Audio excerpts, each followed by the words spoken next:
Hey friends, welcome to Gardening with Creekside. Today we are back at our church because we need to do a little tidying up and make things look nice and beautiful because Christmas is only a couple of days away. It is Christmas Eve, I believe it is. And so we want to make sure everything looks nice and pretty and attractive because we have 3 different Christmas Eve services, and of course the church has tons of members that come and celebrate Christmas here, but also community members. So we want to make sure that this is just a really nice, attractive area because Jenny has kind of neglected this flower bed this year, and so we're here to make it neat and tidy. I've got all of my sweet crew with me, and we're going to walk through because if you've not been in this flower bed before, we've been here I think one other time, so just to kind of give you an update. Obviously it is here at the very end of December, and things are looking, I mean, all things considered, everything's doing great. Now here, and I really promise y'all I did not intend this when we were designing this bed, we have 3 Holy Grail Summerific hibiscus right here. When I say that these plants love this spot, I am not exaggerating. This whole area, especially on this side of the bed, gets intense hot sun. You have this massive brick wall, you've got sidewalk, you have asphalt, and the sun spends a lot of time during the day right here, so this just radiates and bakes. None of this is on irrigation. But these Holy Grails have been in the ground for 2 years now and just huge. I mean, you can see that they are every bit of 4 feet by 4 feet, and they just bloom and bloom and bloom and bloom all summer long. So once I get out of here, Andrew's gonna come through and just cut them down to the ground for me. So we're gonna get rid of all of the dead foliage up here on the top. So we're gonna cut these straight to the ground, and then we just leave them alone, and they'll come back as soon as the temperatures start to warm up. This is a Japanese maple that has been here. It's probably a Crimson Queen. It's been here for years. It is here. We have some of the desert plains grasses. These are perennial grasses. I'm not sure if we're gonna cut them back today or leave them. We'll see kind of how it all looks when we get done. Now, moving up through here, we have 3 of the Pugster Blue butterfly bushes. These 2 absolutely thrive in this area. What I'm gonna do today is probably just come in and just clean it up just a little bit. I'm not gonna do a severe prune. This is not the time to prune your butterfly bushes. So I just might take off some of the old blooms. Again, this is kind of a game time decision, y'all. Jerry's like, meh, why bother? Because you can tell that they are nice butterfly bushes. These Pugsters will be like a 3 by 3. And again, love this spot because they are just bloom and do great. Fire Chief arborvitaes. We've talked about this a ton with the nursery tours. Y'all, look at this. These are just phenomenal shrubs. Love that they are evergreen. They are soft. They do really well. You'll notice the one on the end has a little bit more of that copper coloring to it because this just talks about and speaks to how warm this area is. We have had multiple nights of 19, low 20 degrees, but these have not turned really that true coppery color yet because they're so insulated from all of the heat radiating off of the bricks. They will turn, it just takes them a little while in this spot to do it, but we have 5 of them right here. Love that evergreen look. More of the grass, right? And then these are Distiliums. Distiliums are a great evergreen shrub. We use these as foundation plants, right? And they have that kind of that wider arching habit to them. I probably will come in and just gently prune these just to make them look a little bit tidier. They're getting a little too wild and gangly. Like look over here on this one, right? I mean, we've got, my gosh, that is every bit of 2 feet right here. And then this, we just need to clean this up a little bit, right? Neat and tidy is the name of the game. Here against this massive brick wall, we have, these are Limelight Primes, and while I love this hydrangea, my idea for this was that the Limelight Primes are more narrow and upright. So I was thinking, I don't want to cover the mission statement of the church. I was thinking that they would kind of come right here and they would be good. But as you can see, these first 2 to 3 are tending to lean over. And it's not the plant, I don't think. I think it's more of a situational circumstance because of, I think the wind comes down, and when we have those big thunderstorms and you've got these beautiful blooms, the wind comes down and pushes them. Because I trimmed them really good last year. Like, look at this, you can come see. Look how much these things grew from last year. So I pruned them here, and then look at all of that. This was last year's growth, right? So in the season, the beginning of the summer, they were nice and straight and upright, full of blooms, but inevitably those summer thunderstorms come with those heavy winds, and then they came back the next Sunday and they were more leaning. So it bothers me. Nobody else has said anything about these, but personally it bothers me because I want them nice and straight and upright, and we have limelight primes at the house and they're nice and tall and strong and sturdy. But yeah, I don't know. If you got some ideas, I'd love to hear them. Now, over here on this flower bed, this tends to be a little bit more of an interesting sunlight situation because still gets lots of good intense sun here in the front. But because of the roof line and how the sun goes, as we go further into the bed, it gets more shade in the afternoon. Have my absolute beloved yin and yang viburnums right here. I wanted to do a mixture of evergreen because obviously this is one of the main entrances to the church, and so this is a high traffic area, so I want to keep that great evergreen structure here. Yin and yang, great, easy. You'll see that there is a little bit of color variation on some of the leaves. I think that is because of some frost damage, some freeze damage. Mine at the house had been putting on new growth, and then we had those 19-degree night, and it kind of fried it a little bit. They will be perfectly fine. Come springtime, they will flush back out and be great. I am gonna leave the yin and yang alone. They're nice and tight. I don't need to come in here and prune them. They are good. What I am gonna prune, this is driving me crazy, is the guara. So I have got, this is the Petite Pink, the Cara Lee Petite Pink from Proven Winners. We sell it as an annual, but it's technically a perennial for us.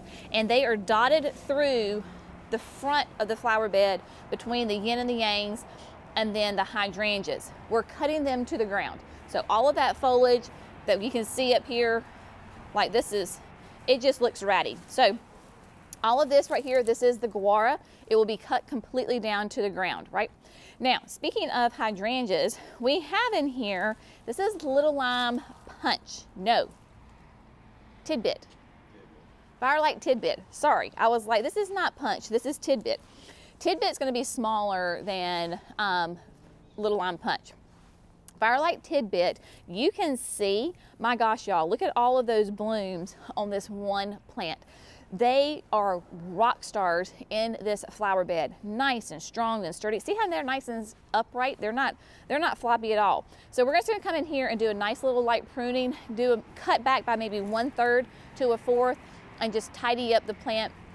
That way I don't have to worry about it later on in the fall, spring. Coming over here, the center, the showpiece of this bed is this is the dwarf blue Atlas cedar. It is a Hortsman, and this is a dwarf one. This is this same variety that we have right off of our front porch, and my gosh, y'all, he is doing great. Again, none of these beds are on irrigation. They get rainwater, and that is it.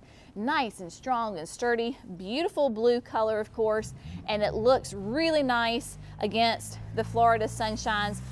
This is an Elysium, great evergreen shrub that is for the shade, because back here in the back, definitely in the shade for sure. And so they are doing great. Again, I'm gonna come in here, we got a rogue limb right here. I'm just gonna come in and prune it just down a little bit so we don't have this kind of craziness happening right here. But they tend to have more of that free form, open habit on them. Deer are not a problem here. here at the church.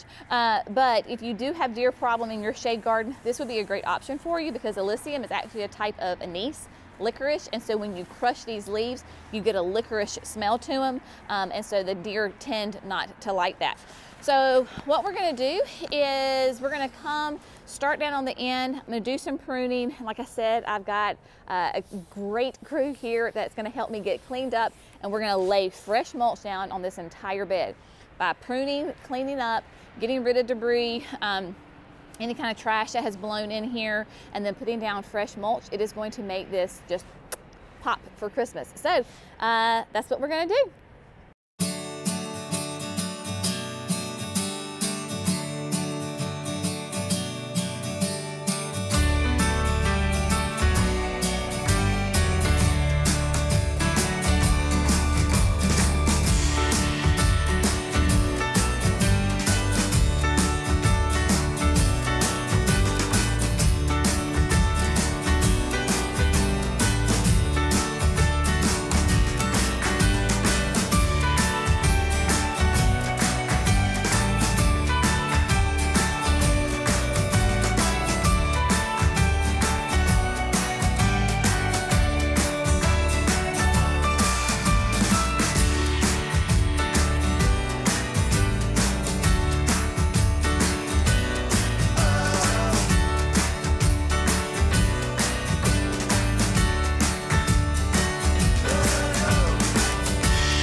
My friends, many hands make light work, because my gosh, we just knocked this thing out in about an hour and a half, and it looks amazing and fantastic. Never underestimate the power of just doing a little bit of tidying up, a little bit of pruning, and a fresh layer of mulch. Not one plant was planted today. We just tidied up and added that fresh mulch. Interestingly enough, this is the same the mulch that is in this bed was the original mulch, and so we did that. It would have been 2 years ago, just a hair over 2 years that that original mulch was in there. And that's the power of putting in a nice high quality mulch. I think it was a hardwood mulch, and we did it super thick because we knew that it's not on irrigation, high traffic visibility area, so we put it in nice and thick. Here we go 2 years later, and we're just coming back in to add a fresh layer of mulch. And the birds are already coming. We've got bluebirds and all sorts of little birds trying to come back in and explore, so that's really fun. But you can see here, all I did, the one Alyssum on the far left, that one rogue limb that was just really super tall, I just cut it back, and then I did not touch the rest of those Alyssums. We like that free-form habit to them. Come springtime, if I want to come in and give them a little shape, that would be a good time to do it, because then they're going to be putting on new growth. They're not going to be putting on new growth in the winter. So I just wanted to tidy them up just a little bit. So it's literally one limb off of 5 of those plants. Hortsman did not touch at all. And then the Firelight tidbits, you can see not a big prune. All of the blooms are off. They have that, look how nice and strong and sturdy those plants are. It is just great. That's why we love that Firelight tidbit. It is just a great performer. And then the guara I cut down to the ground. And Andrew and Rylan, they didn't cover them up for me, so you can just see a little bit of stalks right there. I have found for us that guara, you'll keep a low mat of evergreen foliage. It's not technically an evergreen, but you'll still see kind of some of the foliage there. So they're dotted in through there that you can see. And then yin and yang did not touch at all, just left it alone. So neat and tidy and all clean. We were just all sitting here and we just love this color combination of that Elysium back there in the back, that just bright chartreuse, and especially against that dark brick and that dark siding. And then, oh my gosh, that Hortsman, the blue on that. We struggle here where we are in the Piedmont of North Carolina with blue evergreens, and it's not anything. It's the heat and the humidity. Trying to keep that blue color on your evergreens is really, really difficult. You go up to the mountains of North Carolina, you know, 3,000 something elevation, they'd have a whole different selection of plants that would thrive up there with that blue-green foliage. But the Hortsman is one that, my gosh, it can handle our temperatures and heat and humidity, no problem. So this bed is done. Over here in the flower bed, you can see that we went ahead and got those hydrangeas are nice and pruned. Now, obviously, overall, I still pruned a third to a fourth off, but the plants are just bigger themselves, and you can really see now, like, the lean. It's just, whew, I gotta figure that out. It's gonna drive me crazy. And then the Distilleum, I did prune it, but hopefully when somebody walks by, they're not gonna know, oh my gosh, this plant was just pruned. I still tried to leave a lot of the natural whimsy to it. I just took off those ones that were like crazy long, and you cut them just back in here. So like you can see, these two were cut right here. So bringing them in, but then allowing those smaller branches to keep having that little arching habit to them, it just gives it a more natural look and not that severe pruning on that.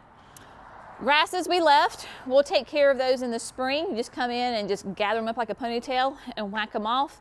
And then the the Fire Chiefs are completely left alone. Did not touch those as well. And really there's no there's no need to prune these guys. Somebody had come through in the spring and did a little haircut on them, and I about had a heart attack. So that was the only thing they touched. So it's kind of understood that nobody touches this bed except for us. A little control freak on that end of my part. And then butterfly bushes, we ended up leaving alone. Yeah, and then you can see that the hibiscus have, quote, disappeared. We did this time last year, Randy and I came and spent a morning here and put in daffodils. So there are tons of daffodils from this part of the bed all the way down the sidewalk here in front of these crepe myrtles. When we came to do the flower bed, we did not do this part because this part was undisturbed. We had a construction at the church, and so this area was all torn up. So we worked on that and left this because there's camellias in here, Sasanqua camellias, and then of course the crepe myrtles. So we just left that alone, but I had to come in here and do some daffodils, and my gosh, last year this year, they were phenomenal. They were so pretty because the way we come to church, we approach from this direction and you come over the hill, and coming over the hill, all of a sudden one Sunday it was like boom, and there was this bright yellow right here. Oh, it just made my heart happy. So they will come back up and do great this coming spring. But yeah, never underestimate again the power of a little pruning and a fresh mulch job. Man, it is just like fantastic. I love it. So hopefully this will be a nice, welcoming environment and landscape for all of our sweet friends coming here to the church with this Christmas Eve. And as always, we so appreciate you. Y'all have a great day, and we'll see you in the next video. Bye, friends.